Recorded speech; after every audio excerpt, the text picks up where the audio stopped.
Bien, vamos a explicar ahora el modelo OSI y el modelo TCP/IP. Estos dos modelos son una base importante para las redes actuales. El modelo OSI fue creado en el 84 por una organización que se conoce como la ISO, la International Standard Organization o Organización Internacional de Estándares. La idea de la ISO en crear este modelo básicamente es porque en estos años, en los 80, pues cada fabricante, cada vez que creaba un dispositivo, una computadora o una macrocomputadora, pues las tarjetas y módulos que utilizaba pues eran dedicadas solamente para su marca. O sea, no existía el esquema que tenemos actualmente de estándares. En ese entonces, por ejemplo, si IBM creaba una computadora o una macrocomputadora, todas las tarjetas y módulos eran solamente compatibles con la marca, ¿no? Con IBM en este ejemplo. Entonces, la ISO, debido a esto, pues quiso crear un modelo en el cual todos los fabricantes se rieran a ese modelo de red y crear la estandarización de interfaces, de módulos, para que de esa manera las redes y los dispositivos de red pudieran interactuar entre sí. Fueron varios motivos para crear este modelo OSI. Por ejemplo, este proceso tan complejo de intercomunicación de dispositivos se pudo dividir en varias partes, de hecho en 7 procesos o en 7 capas en total. Se pudo crear estándares para que, como dije, las marcas pudieran crear sus módulos basados en esos estándares y pudieran interactuar las diferentes marcas. Además, también una ventaja adicional es que obviamente el dividir este proceso tan complejo en diferentes capas hizo que fuera más eficiente el asunto del aprendizaje y la enseñanza de pues todo este proceso. Estas capas las tenemos aquí en pantalla y vamos a explicarlas una a una. En el modelo OSI tenemos, como dije, diferentes capas. Aquí tenemos cada una de las capas ya con los nombres en español. Está la capa 1, que es la capa física, capa 2 o capa data link, que es la de enlace de datos, capa 3, que es la capa de nivel de red, capa 4, que es la capa de transporte, capa 5, la capa de sesión, capa 6, capa de presentación y capa 7, la capa de aplicación. Y voy a explicar cada uno de los procesos que ocurren en estas capas. Bien, pues vamos a explicar cada una de las capas del modelo OSI. Primeramente está la capa física. La capa física es donde se ve todo lo que tiene que ver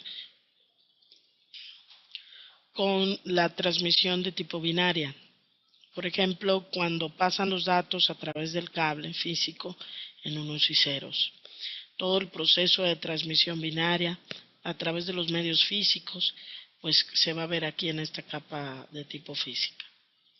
En la capa de enlace de datos, que es de hecho la capa 2, que comentamos que en inglés se le llama data link. En esta capa se ve todo lo que es el direccionamiento físico a través de las direcciones de MAC address, que de hecho he hecho algunos comentarios acerca de esta dirección que viene ya quemada en la tarjeta de los equipos. En este nivel, por ejemplo, trabaja un equipo que vamos a estar viendo más adelante. Vamos a ver de hecho la configuración de este equipo, que es el switch.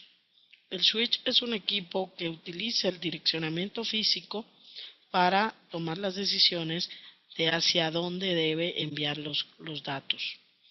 Entonces, esta dirección de MAC address trabaja a nivel de la capa 2 del módulo OSI, al igual que los switches. De hecho, también en esta capa trabaja LLC.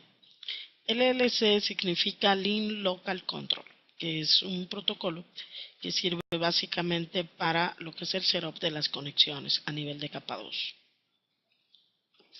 Entonces, luego tenemos aquí la capa 3 del modelo OSI.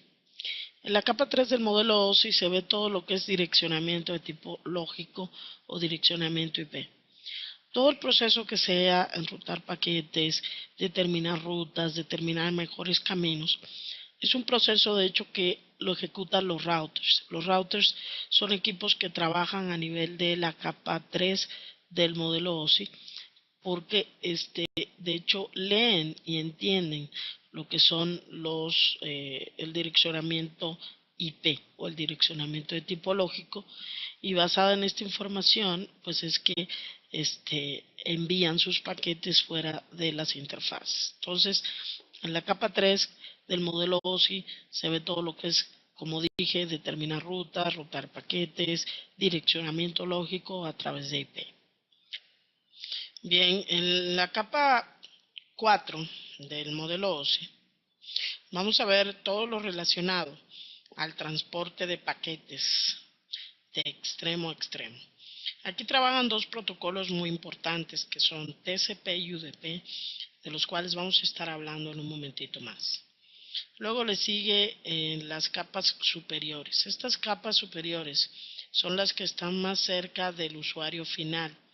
Aquí está la capa 5, que es la capa de sesión, capa 6, capa de presentación, y capa 7, que es la capa de aplicación. En la capa de sesión es, por ejemplo, la que se encarga, esta capa 5, de que yo pueda tener varias sesiones abiertas. Cuando tenemos, por ejemplo, en mi dispositivo, no sé, una página de internet y luego una sesión FTP, esta capa de sesión se encarga de tener una sesión independiente para cada aplicación.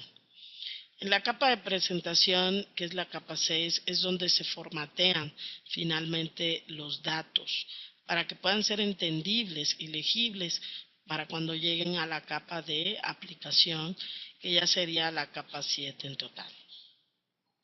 Estas capas se consideran ser capas superiores. La capa 1, 2 y 3 se consideran ser capas inferiores, que son las que tienen que ver con el direccionamiento de los paquetes, y la capa de transporte está como que en medio, gestionando la forma en que los paquetes se van a transportar, si de forma segura o de forma no segura. Teniendo esta explicación de lo que es el modelo OSI, pues podemos hacer ya una comparativa del modelo OSI con el modelo de TCP/IP. El modelo de TCP/IP se creó debido a la popularidad que fue teniendo IP. Esta popularidad de IP fue debido obviamente a lo que es el crecimiento de los dispositivos y de lo que es el Internet. IP es el protocolo de Internet. Entonces, como dije, debido a esta popularidad se creó un stack de protocolos exclusivamente para IP. Este stack o este modelo se conoce como el modelo TCP/IP. TCP/IP porque los dos protocolos, digamos, protagonistas, principales en este stack o en este modelo son TCP en el área de transporte e IP en el área de la capa de red. Este modelo de TCP/IP tiene una capa física. Igualmente también incluye todo lo que es el proceso de transmisión binaria. Tiene una capa 2 que incluye lo que es el direccionamiento físico con MAC address, igual también que en la capa 2 del modelo OSI. Tiene una capa de internet o capa de red que es muy análoga también a lo que es la capa de red del modelo OSI. Obviamente que está orientado a protocolos de IP, como por ejemplo ICMP. ICMP es un protocolo que se encarga de lo que es las pruebas de conectividad entre dos dispositivos IP. Ejemplo, por ejemplo, cuando mandamos un PIN de un origen a un destino, ICMP es el protocolo que se encarga de enviar los paquetes de prueba para probar conectividad entre un origen y un destino. IP, que es el protocolo de Internet. ARP, que hemos hablado de este protocolo, el Address Resolution Protocol, ya varias veces. que es el que se encarga de conseguir la dirección MAC address cuando se tiene la dirección IP. Y el RARP o el Reverse ARP es lo mismo que ARP, lo único que hace lo inverso.